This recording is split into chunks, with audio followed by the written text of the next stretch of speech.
ఈరోజు ఈ నందికొట్కూరు నియోజకవర్గంలోని లిఫ్ట్ ఇరిగేషన్ సంబంధించి ఈ కార్యక్రమానికి ఇక్కడికి హాజరైన వైఎస్ఆర్సీపీ నాయకులందరికీ ముందుగా నమస్కారాలు తెలియజేసుకుంటూ ఈరోజు లిఫ్ట్ ఇరిగేషన్ పనులు ఆపేయడము ఈ ప్రభుత్వం నిర్ణయం తీసుకుంది. అదెంత దుర్మార్గమైన చర్య అని తెలియజేస్తున్నాం. రాయలసీమ లిఫ్ట్ ఇరిగేషన్ను ఈ చంద్రబాబు నాయుడు గారు ఎందుకు ఈ పనులు ఆపేశారనేది నిన్న స్పష్టంగా మనకు రేవంత్ రెడ్డి గారు అసెంబ్లీలో చెప్పడం జరిగింది. ఎందుకు నేను ఎప్పుడైతే చెప్పానో ఆ రోజు మేము క్లోజ్ రూమ్లో ఎప్పుడైతే చంద్రబాబు నాయుడు గారికి చెప్పామో ఆ రోజు మేము ఈ లిఫ్ట్ ఇరిగేషన్ గురించి పనులు రాయలసీమ లిఫ్ట్ ఇరిగేషన్ పనులు ఆపడం జరిగిందని ఆయన డైరెక్ట్గా అసెంబ్లీలోనే చెప్పడం జరిగింది. అంటే క్లోజ్ రూమ్లో ఎలాంటి చర్చలు జరిగాయి అనేటి మనకు తెలియాలి. ఎందుకంటే ఈ మన ఆంధ్ర రాష్ట్ర ముఖ్యమంత్రి గారు తెలంగాణ ముఖ్యమంత్రి గారికి ఎందుకు అంత గౌరవం ఇచ్చారు అంటే ఆయన అంత ఇదిగా ఎందుకు చెప్పుకున్నారు. వీళ్ళు తక్షణమే మన ముఖ్యమంత్రి గారు రాష్ట్ర ప్రజలకు క్షమాపణ చెప్పాలని ఈ సందర్భంగా తెలియజేస్తున్నాము. ఎందుకంటే ఈరోజు రైతుల కోసం జగన్మోహన్ రెడ్డి గారు ఈ లిఫ్ట్ ఇరిగేషన్ను తీసుకురావడం జరిగింది.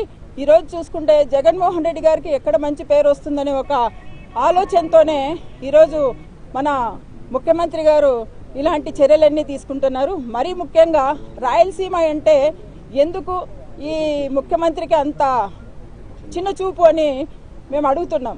ఈ రాయలసీమలోనే పుట్టారు, రాయలసీమలోనే పెరిగారు, రాయలసీమ వాసి అని చెప్పుకుంటారు. అలాగే ఈరోజు రాయలసీమలో అనే అధికారం నేను రాయలసీమ వాసిని దాంతోనే అధికారం చలాయిస్తున్నారు. అలాంటి ముఖ్యమంత్రి గారు రాయలసీమకు ఎందుకు చిన్న చూపు? ఈరోజు ఏవి రాయలసీమకు వచ్చినా కూడా వాటికి ద్రోహం చేయడం ఎందుకు అని మేము ఒక రాయలసీమ వాసిగా మేము సూటిగా ప్రశ్నిస్తున్నాం. ఇదే చూస్తున్నాము. ఆ రామానాయుడు గారు చెప్తారు ఇది 2020లోనే ఈ ప్రాజెక్ట్ ఆగిపోయిందని. అదే మేము ఈరోజు చెప్తున్నాం 2020లో కాదు, 2020లో మే 5వ తేదీన జగన్మోహన్ రెడ్డి గారు మళ్ళీ ఈ ప్రాజెక్టును చేయడం జరిగింది.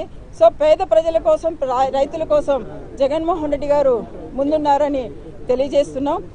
మరీ ముఖ్యంగా ఈ సందర్భంగా తెలియజేయడం ఏంటంటే ఈ ముఖ్యమంత్రి గారు రాయలసీమకు న్యాయం చేయాలి.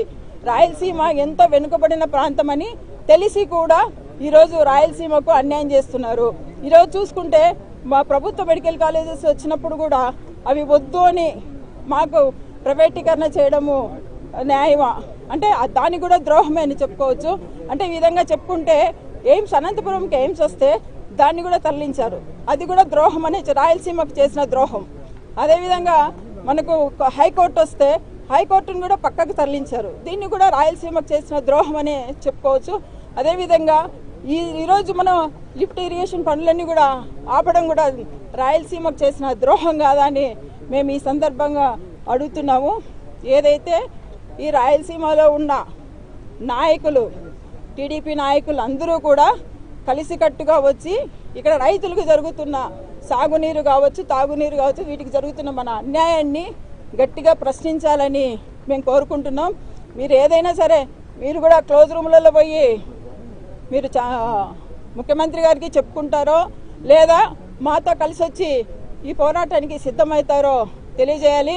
ఎందుకంటే మా ప్రభుత్వం ఎప్పుడూ కూడా మా జగన్మోహన్ రెడ్డి గారు ఎప్పుడు కూడా రైతుల పక్షపాతి కాబట్టి రైతుల వైపు నిలబడి ఈరోజు మా నాయకులందరూ కూడా ముందుకు రావడం జరిగింది. మాతో కలిసి ఇంకా ఈ కార్యక్రమాన్ని ముందు తీసుకెళ్లాలని కోరుకుంటున్నాం. Thank you.